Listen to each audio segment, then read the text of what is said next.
சராசரியா அதோட சுரப்பு தன்மை இருக்கா அப்படின்னு பார்க்கக்கூடிய டெஸ்ட் தான். இது நம்ம எல்லாருமே சாதாரணமா சக்கரை பரிசோதனை சொல்லி நம்ம கடந்து போயிடுறோம். ஆனா இதுவும் வந்து பாத்தீங்கன்னா 2 ஹார்மோனோட நியூட்ரலைசர லெவல பாக்குறதுக்கான பரிசோதனை தான். அடுத்ததா பாத்தீங்கன்னா ரீனல் ஃபங்க்ஷன் டெஸ்ட், கிட்னி பரிசோதனைன்னு சொல்லுவாங்க. இதுல வந்து பாத்தீங்கன்னா இந்த யூரியா சீரம் கிரியேட்டினின் நம்ம ஃபர்ஸ்ட் 2 கொடுத்துருக்கோம். இது ரெண்டும் என்ன அப்படின்னு பாத்தீங்கன்னா, இப்ப நம்ம பார்த்தோம் இல்லைங்களா, அந்த உணவு முறையில இருந்து நம்மளுக்கு கிடைக்கிற சத்து பொருள்லாம் இருக்கு இல்லைங்களா, அந்த சத்து பொருள்லாம் கிடைச்சி மிச்சம் வந்து பாத்தீங்கன்னா உணவுப் பொருள்ல இருந்து கிடைக்கக்கூடிய அந்த வேஸ்டான பொருள், அந்த வேஸ்ட் பயோ வேஸ்ட்னு சொல்லுவாங்க. அந்த பயோ வேஸ்ட் தான் யூரியா கிரியேட்டினின். இது வந்து பிளட்ல அதிகமா தேங்க கூடாது. இது அதிகமா தேங்கினா கிட்னில வந்து பாத்தீங்கன்னா ஸ்டோன் வரலாம், கிட்னி வந்து செயலிழக்கலாம். அதே மாதிரி பல உறுப்புகள்ல போயிட்டு இந்த படிமானம் அடையும் போது கார்டியோ அட்டாக் வரலாம். அது கைனோஸ் கார்டியோ அட்டாக்னு வரலாம் அந்த கிரியேட்டினின் லெவல் இன்க்ரீஸ் ஆகும்போது. பிளஸ் வந்து பாத்தீங்கன்னா நரம்பு மண்டலம் பாதிப்படையலாம், சிறுநீருக்கு பாதை வந்து பாதிப்படையலாம். ஸோ இதனால இந்த பரிசோதனை நம்மளுக்கு முக்கியமா தேவைப்படுது. இந்த பாதிப்புல வந்து கிட்டத்தட்ட வந்து பாத்தீங்கன்னா 80% பேர் தமிழ்நாட்டுல வந்து இந்த பாதிப்புல எல்லாருமே ஆளாயிட்டு தான் இருக்காங்க. அடுத்ததான் பார்த்தீங்கன்னா யூரிக் ஆசிட். இது யூரிக் ஆசிட்ங்கிறது வந்து பாத்தீங்கன்னா இது வந்து ஒரு விதமான அமினோ அமிலம். இது நம்மளோட உடம்புல இருக்கிற புரதம் வந்து உடையும் போது, நமக்கு மெட்டபாலிசம் நடக்கும்போது இந்த யூரிக் ஆசிட் வந்து பாத்தீங்கன்னா எஸ்டேட் ஆகும். இது எஸ்டேட் ஆகும்போது என்ன ஆகும் அப்படின்னு பாத்தீங்கன்னா, பிளட்ல தேங்கும் போது இது யூரின்ல வெளியே போகக்கூடிய ஒரு அமினோ. இது வந்து எஸ்டேட் அமினோன்னு சொல்லுவாங்க. இது வந்து வெளியே போகக்கூடிய, இது வெளியே போகாம யூரின்ல தேங்கி நிக்குது அப்படின்னா நமக்கு வந்து பாத்தீங்கன்னா அந்த மூட்டுவாதம் முடக்கவாதமான நோய்களுக்கு நம்ம வந்து ஆளாகிறதுக்கு நிறைய வாய்ப்பு இருக்கு. ஸோ அந்த வாய்ப்பு நமக்கு இருக்கா இல்லையாங்கிறத இதில் நம்ம பார்த்துக்கலாம். அடுத்தது வந்து பாத்தீங்கன்னா கால்சியம், எலும்பு சத்து. உங்களுக்கு எல்லாருக்கும் தெரிஞ்ச விஷயம் தான். இந்த கால்சியம் வந்து பிளட்ல அதிகமா இருந்தா கண்டிப்பா கிட்னி ஃபெயிலியர் ஆகிறதுக்கு வாய்ப்பு இருக்கு, யூரின்ல ஸ்டோன் வர்றதுக்கு வாய்ப்பு இருக்கு. அதுக்காக இந்த பரிசோதனை பண்ணுவோம். அடுத்து இஜிஎஃப்ஆர் சொல்லுவாங்க, எஸ்டிமேட்டர் கிளாமுலர் ஃபில்டர் ரேட்னு சொல்லுவோம். இது வந்து பாத்தீங்கன்னா கிட்னியோட ஃபில்டர் எவ்வளவு லெவல் இருக்கு அப்படிங்கிறதுக்காக நம்ம வந்து பார்க்கக்கூடிய டெஸ்ட். இது எல்லாமே வந்து சிறுநீரக பரிசோதனை ரீனல் ஃபங்க்ஷன் டெஸ்ட்ல வந்துடும். அடுத்ததா வந்து பாத்தீங்கன்னா லிவர் ஃபங்க்ஷன் டெஸ்ட்னு சொல்லுவோம், கல்லீரல் பரிசோதனைன்னு சொல்லுவோம். இதுல வந்து பாத்தீங்கன்னா பிலுருபின், அதாவது மஞ்சக்காமலை டெஸ்ட்னு சொல்லுவாங்க இல்லையா, அதுதான் இந்த பிலுருபின். இது வந்து 3 விதமா நம்ம பிரிச்சு பண்ணுவோம். டோட்டல், டைரக்ட், இன்டைரக்ட்னு சொல்லிட்டு இது வந்து 3 விதமா பார்ப்போம். அடுத்தது பாத்தீங்கன்னா எஸ்ஜிஓடி எஸ்ஜிபிடிங்கிற இந்த கல்லீரல் என்சைம். இப்ப நான் சொன்னேன் இல்லைங்களா, அந்த சுகர் டெஸ்ட் பண்ணும் போது நமக்கு வந்து பாத்தீங்கன்னா கிடைக்கக்கூடிய சத்து வந்து கல்லீரல்ல போயிட்டு நம்மளுக்கு கிளிகோமேட் ரேட் இன்க்ரீஸ் பண்றது எல்லாம் இல்லையா, அந்த மாதிரி கொலஸ்ட்ரால் சத்து வந்தாலும் சரி, கொழுப்பு சத்து, புரத சத்து, எல்லா சத்தையும் இந்த எஸ்ஜிஓடிபிடி இதுதான் வந்து பாத்தீங்கன்னா நியூட்ரலைஸ் பண்ணும். ஸோ எங்க எதுக்கு அதிகமா தேவை அப்படிங்கிறத இதுதான் பண்ணும். ஏதாவது ஒரு சத்து அதிகமா ஆகும் போது கல்லீரல் செயல் இழக்குதுன்னா இதோட வேல்யூ வந்து ரொம்ப அதிகமாகும். கல்லீரலோட வேல்யூ ரொம்ப குறையுது, நீங்க சரியா உணவு முறைகள் எடுத்துக்கல, உங்களுக்கு போதுமான சத்துக்கள் வந்து கல்லீரல் வந்து எல்லா உறுப்புக்கும் கடத்த முடியல அப்படின்னும் போது இந்த வேல்யூ வந்து ரொம்ப குறைஞ்சிட்டே போகும். ஸோ இது வந்து உங்களுக்கு கல்லீரலோட வேலைப்பாடுகளுக்கு இது ரொம்ப பயன்படும். அடுத்து அல்கலைன் பாஸ்பேட், ஏஎல்கேபின்னு சொல்லியிருப்போம், அது காமா ஜிடின்னு சொல்லுவோம். அதுக்கப்புறம் பாத்தீங்கன்னா இந்த அது ஜிடின்னு போட்டிருப்போம். இந்த 2 பரிசோதனை என்ன பாத்தீங்கன்னா சேம் அதே கல்லீரல் என்சைம் தான் இதுவும். ஆனா இந்த என்சைமோட வேலை அப்படி என்ன அப்படின்னு பாத்தீங்கன்னா, இது வந்து நோய்வாய்ப்பட்ட அந்த கல்லீரல் இருக்குல்ல, இப்ப வந்து கல்லீரல் வந்து செயல் இழந்துருச்சு, அதாவது எச்ஓடிபிடி வந்து செயல் இழக்க போதா இல்ல இழக்காம இருக்கா அப்படின்னு பாக்குறதுக்கு அது. ஆனா இழந்த கல்லீரல் செயல் இழந்த கல்லீரல் வந்து இந்த பரிசோதனையில வந்து நம்ம கண்டுபிடிச்சலாம். இது ரொம்ப ஹை வேல்யூ இருக்கும். இது இருக்கிறதுனால வந்து பாத்தீங்கன்னா நம்மளுக்கு கல்லீரல் அலர்ச்சி ஏற்பட்டு நம்மளுக்கு மஞ்சக்காமலங்கிற பரிசோதனை, மஞ்சக்காமலம் வந்து ரொம்ப அதிகப்படியான ஆச்சு அப்படிங்கிற அப்சர்வேஷன் வரைக்கும் போகும். அடுத்தது வந்து டோட்டல் புரோட்டீன். புரோட்டீன்ங்கிறது புரதச்சத்து. அந்த புரதச்சத்து வந்து பாத்தீங்கன்னா நம்ம கல்லீரல் மூலம் இருந்து ஒரு மனிதருக்கு நம்ம உடம்புல இருக்கிற அத்தனை உறுப்பம், தோல், மசில்ஸ் எல்லாமே அந்த புரதச்சத்துல தான் வந்து பாத்தீங்கன்னா பாண்டாயிருக்கு. இந்த புரதச்சத்து வந்து எவ்வளவு நம்மளுக்கு வந்து பாத்தீங்கன்னா உடம்புக்கு வந்து கல்லீரல் வெளியிடுது, எவ்வளவு சப்போர்ட் பண்ணி கொடுக்குது அப்படிங்கிறதுக்கான பரிசோதனை தான் இது. அடுத்தது அல்புமின். அல்புமின்ங்கிறதும் சேம் அதே ஒரு புரதச்சத்து தான், குளோபின் புரதச்சத்து. இது 3 தான் நம்ம உடம்புக்கு தேவையான 3 புரதச்சத்துக்கள். இது வந்து நம்ம கல்லீரல் எவ்வளவு வெளியிடுது, இதுக்கான ரேஷியோவும் நம்ம பார்த்து கொடுத்துருவோம். அடுத்தது லிப்பிட் ப்ரொஃபைல், கொழுப்பு பரிசோதனைன்னு சொல்லுவாங்க. அதுல வந்து டோட்டல் கொலஸ்ட்ரால், டிஜிஎல் சொல்லுவாங்க, ட்ரைகிளிசரைட். அடுத்தது ஹெச்டிஎல் நல்ல கொலஸ்ட்ரால், என்ஹெச்டிஎல் கெட்ட கொலஸ்ட்ரால், எல்டிஎல் கெட்ட கொலஸ்ட்ரால், விஎல்டிஎல் அது வந்து இதயத்தை பாதிக்கக்கூடிய கொலஸ்ட்ரால்னு சொல்லிட்டு ஒரு 9 வகையான கொலஸ்ட்ரால். இதுல அந்த ரேஷியோவும் பார்ப்பாங்க.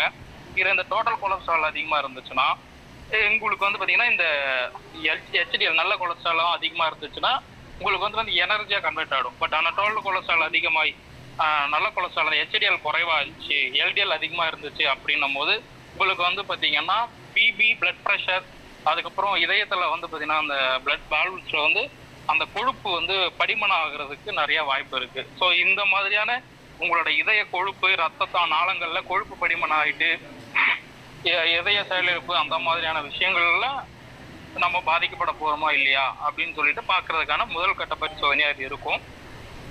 அடுத்து யூரின் கம்ப்ளீட் எக்ஸாமினேஷன் சொல்லிட்டு இதுல ஒரு 21 பரிசோதனை வரும். இதுல வந்து பாத்தீங்கன்னா யூரின்ல வந்து சக்கரை பர்சன்ட் ஆகுதா, அந்த ரத்தத்துல இருக்கக்கூடிய அல்புமில்லா ரத்தத்துல இல்லாம யூரின்ல பிளஸ் யூரின்ல பேட்டரி ஏதாவது இருக்கா, ரத்த செல்கள் ஏதாவது இறந்து யூரின்ல வெளியே வந்துட்டு இருக்கா அப்படின்னு சொல்லி நம்ம பார்க்கக்கூடிய டெஸ்ட் தான். இது எல்லாமே வந்து பாத்தீங்கன்னா நம்ம தினமும் வந்து பாத்தீங்கன்னா குடிக்கிற தண்ணியில இருந்து உணவுல இருந்து நம்ம உடலுக்கு தேவையானது கிடைக்குதா இல்ல அது எல்லாமே வந்து எஸ்கேட் ஆகுதா வெளியே, நம்ம உடலுக்கு கிடைக்காம நம்ம எடுத்துக்கிற பொருள்லாம் வெளியே போகுதா அப்படின்னு பார்க்கக்கூடிய அந்த யூரின் பரிசோதனை தான். அடுத்தது thyroid profile T3, T4, TSH அப்படின்னு சொல்லுவாங்க. ஆக்சுவலா வந்து T3 வந்து டெட்ரா ட்ரையாக்சின் சொல்லுவாங்க, T4 வந்து டெட்டா ட்ரையாக்சின் சொல்லுவாங்க. இந்த TSH தைராய்டு ஸ்டிமுலேட்டிங் ஹார்மோன் சொல்லுவாங்க. இந்த தைராய்டு ஸ்டிமுலேட்டிங் ஹார்மோன்ல இருந்து சப் ஆக்டிவ் ஸ்டிமுலேட்டிங் தான் வந்து பார்த்தீங்கன்னா இந்த T3, T4. அதாவது இந்த TSH லெவல் ரொம்ப அதிகமாகிட்டு T3, T4 ரொம்ப குறைய ஆரம்பிச்சுன்னு வச்சுங்களேன், அது வந்து ஹைப்போதைராய்டுன்னு சொல்லுவாங்க. அவங்களுக்கு வந்து அதிகப்படியான உடல் பருமன் போடுறது, எலும்புகள் வந்து பார்த்தீங்கன்னா அவங்களுக்கு வந்து ரொம்ப லோ டோன்சிட்டி ஆகிட்டு அதோட அவங்களுக்கு கை கால் குடைச்சல் வருது, அந்த மாதிரியான விஷயங்கள் வரும். அந்த தைராய்டுக்கான சிம்டம்ஸ் எல்லாமே அந்த ஃபங்க்ஷன்ல தான் இருக்கு. ஸோ இங்க இருக்க நம்ம பண்ணக்கூடிய பரிசோதனைகள் எல்லாமே வந்து பார்த்தீங்கன்னா ரொம்ப முக்கியமான பரிசோதனைகள் தான். எதுவுமே வந்து பாத்தீங்கன்னா நம்ம இது வேண்டாம் அப்படிங்கிற மாதிரி இல்லை. இன்னைக்கு காலகட்டத்துக்கு சூழ்நிலைக்கும் வீட்டுல இருக்கிறவங்க எல்லாருமே இதுல இருக்கக்கூடிய ஏதாவது ஒரு சில விஷயங்கள்ல வந்து பாத்தீங்கன்னா ஒரு சின்ன பாதிப்பாது இருக்கும். அது பாதிப்பா இருக்கா பெரிய பாதிப்பா இருக்கான்னு நம்ம பரிசோதனை பண்ணி நம்ம அதனோட தெளிவை புரிஞ்சுக்கலாம். அடுத்தது வந்து பாத்தீங்கன்னா இசிஜி, இருதய துடிப்பலை பரிசோதனை. இப்போ நம்ம செய்யற வேலைக்கு எல்லாருக்குமே பிளட் ப்ரெஷர் அதிகமா இருக்கு.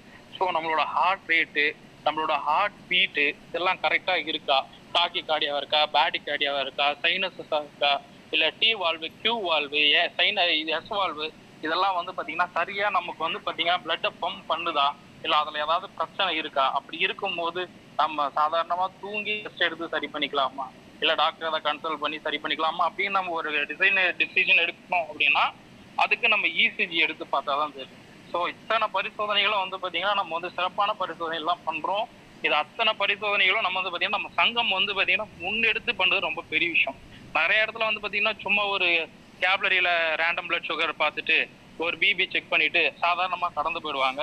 ஆனா இங்க கொடுக்கப்பட்ட அத்தனை பரிசோதனையும் வந்து பாத்தீங்கன்னா ஒரு ஒரு ஆரோக்கியமான ஒரு மனிதன் எப்படியெல்லாம் இருக்கணும், அவனு அந்த ஆரோக்கியத்தை கெடுக்கக்கூடிய எல்லா விஷயங்களும் இதுல அடங்கி போயிடுச்சு. அதனால வந்து பாத்தீங்கன்னா நம்மளோட ஆரோக்கியத்தை மேம்படுத்துறதுக்கு இந்த பரிசோதனை எல்லாமே பயன்பாடு உள்ள பரிசோதனைகளா தான் இருக்கும். அதனால இந்த பரிசோதனை அனைவரும் பண்ணிக்கங்க. நல்ல முன்னெடுப்பு. இது நம்ம மிஸ் பண்ணிட்டோம்னு வச்சுங்களேன், கண்டிப்பா குறைஞ்சபட்சம் வந்து பாத்தீங்கன்னா எனக்கு இதுல இன்வெஸ்ட்மெண்ட்டே வந்து பாத்தீங்கன்னா 950 ரூபா 1000 ரூபாய் கிட்ட வரும். ஆனா நம்ம சங்கத்துக்காக இது வந்து வெறும் 700 ரூபாய்க்கு தான் நான் பண்ணி கொடுக்குறேன். வெளியே போனீங்கன்னா இதோட பரிசோதனையோட பிரைஸ் வந்து பாத்தீங்கன்னா குறைஞ்சபட்சம் 2ல இருந்து 2500 ரூபா வரும்.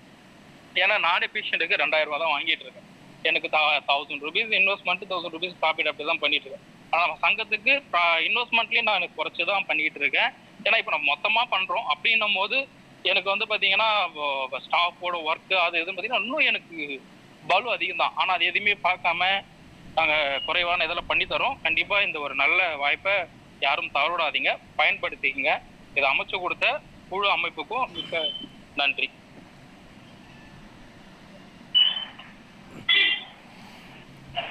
ஓகே, நண்பர்கள் அனைவருக்கும் மீண்டும் வணக்கம். இப்போ பாருங்கள், சார் வந்து பார்த்தீங்கன்னா எவ்வளோ ரிப்போர்ட்டு, அதனால் என்னென்ன நமக்கு நன்மைகள் அந்த செக் பண்ணுறது அந்த அவ்வளோவும் வந்து பார்த்தீங்கன்னா ரொம்ப நமக்கு எல்லாருக்கும் புரிகிற மாதிரி இந்த அளவுக்கு விளக்கி இருக்கிறாரு. இது வந்து பார்த்திங்கன்னா வந்து நம்ம ஃபேமிலிக்கு வருஷத்தில் ஒரு நாள் நம்ம பண்ண போகிற ஒரு சின்ன செலவு, நமக்கு செலவு வந்து சங்கம் கொடுத்துட்டு நம்ம ஃபேமிலி முக்கியமாக நம்ம பண்ணது வந்து என்ன ரீசனுக்காகனா நம்ம ஃபேமிலிக்கு தான். நம்ம வந்து பார்த்திங்கன்னா போவோம், உடம்பு சரியில்லைன்னா ஹாஸ்பிட்டலில் போய் என்ன எது நம்ம அப்பப்போ பார்க்குறதுக்கு டாக்டரை கன்சல்ட் பண்ணுறதுக்கும் நமக்கு டைம் இருக்கும். ஆனால் வீட்டில் இருக்கவங்க வந்து அந்த மாதிரி வந்து ஹெல்த் செக்கப் இது வரைக்கும் உங்கள் வீட்டில் வந்து கேட்டு பாருங்கள், யாருமே பண்ணியிருக்க மாட்டாங்க. அம்மா அப்பா அந்த மாதிரி யாருமே இது வரைக்கும் ஹெல்த் செக்கப்புன்றது என்னென்னே தெரியாது அவங்களுக்கு. அதை வந்து பார்த்திங்கன்னா ஒரு வாட்டி நம்ம வந்து ஒரு சின்ன அமௌண்ட்டு நம்ம ஃபேமிலிக்காக ஸ்பெண்ட் பண்ணுவோம். கூட்டிகிட்டு வந்து அந்த ஹெல்த் செக்கப் வந்து பண்ணி முடிச்சுட்டு அடுத்து வந்து பார்த்திங்கன்னா வந்து இந்த கன்சல்ட்டிங் சொன்னோம். அவர் சார் வந்து ராம்குமார் சார்கிட்ட வந்து அது சம்மந்தமாக பேசலாம், அது எப்படின்னு பார்த்துட்டு உடனே கன்சல்ட்டிங்கும் அந்த ரிப்போர்ட்டோட அது ஆன்லைனில் பண்ணலாமா என்னென்னு அவர்கிட்ட கன்சல்ட் பண்ணிட்டு அதையும் நம்ம பண்ணி கொடுக்குறோம் இந்த வருஷம்.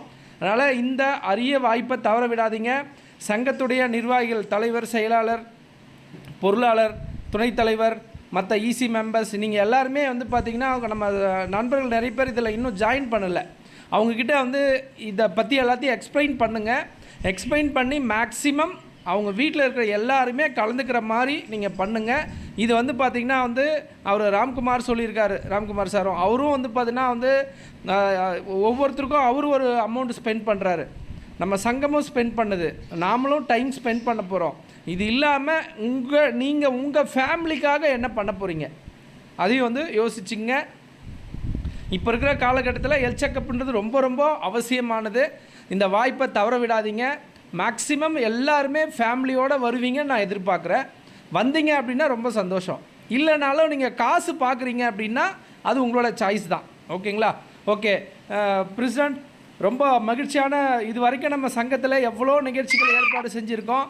ஆனால் அதை விட வந்து பார்த்திங்கன்னா இந்த மாதிரி ஒரு சங்க உறுப்பினர்களுக்காக ஒரு நிகழ்ச்சி ஏற்பாடு செஞ்சது ரொம்ப மகிழ்ச்சி அளிக்குது. இதுக்கு வந்து பார்த்திங்கன்னா நம்மளுடைய சங்கத்தின் நண்பர் ராம்குமார் சார் வந்து பார்த்திங்கன்னா வந்து நமக்கு பேருதவி செஞ்சிட்ருக்காரு இந்த ஹெல்த் செக்கப்புக்கு. அவருக்கும் இந்த நேரத்தில் வந்து பார்த்திங்கன்னா நன்றியை தெரிவித்துக் கொள்கிறேன். நன்றி பிரசிடென்ட். Thanks sir.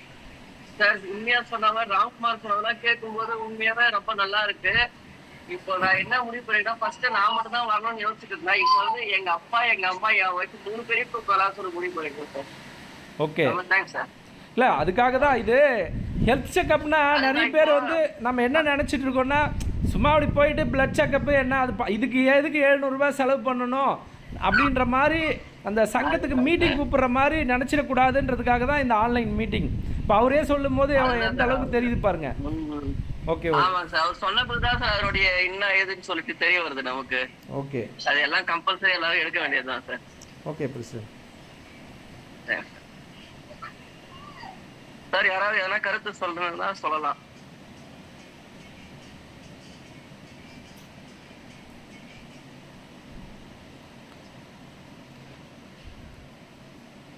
முடிச்சுக்கலாங்களா சார்? முடிச்சுக்கலாம்.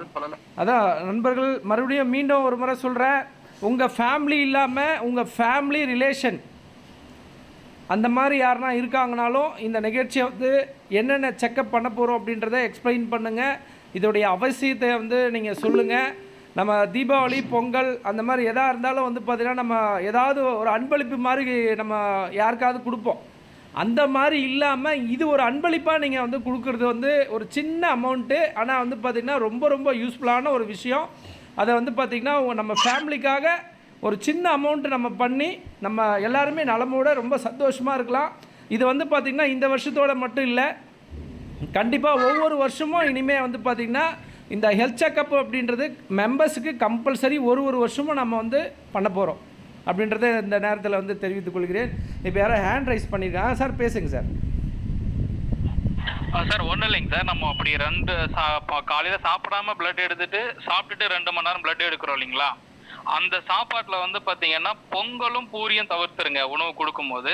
மற்ற உணவு சேர்த்துக்கங்க சார். அதுக்காக தான், ஏன்னா அது கொடுத்தா கொஞ்சம் சுகர் பாயிண்ட் அதிகமாக காட்டும். ஸோ அதனால அதை குறைச்சிட்டு உப்புமா, இட்லி அந்த மாதிரியான உணவுகள் கொடுத்தா கொஞ்சம் சிறப்பாக இருக்கும். அதே மாதிரி சாப்பிட்டுட்டு யாரும் டீ காஃபி குடிக்க வேண்டாம். 2வது டைம் பிளட் கொடுக்குற வரைக்கும் அந்த சாப்பிட்ட உணவோடு இருந்துருங்க. தண்ணி மட்டும்தான் அதிகபட்சம் குடிக்கணும், மற எதுவுமே குடிக்காதீங்க. காலையில் வந்து வெறும் வயிற்றுல வந்து 7 மணிக்கு பிளட் கொடுத்துருங்க. அதுக்கு முன்னாடி டீ காஃபி எதுவும் குடிக்க வேண்டாம். அந்த இன்ஃபர்மேஷன் கொடுக்காக தான் சார். ஓகே சார், நீங்கள் இது ஒரு வீடியோவாவோ இல்லைனா ஒரு பதிவாக நீங்கள் நம்ம வாட்ஸ்அப் குரூப்பில் மட்டும் போட்டுருங்க சார். ஷோர் சார், கண்டிப்பாக போட்டுறேன். Okay sir, thank you. Thank you sir. Okay president, thank you.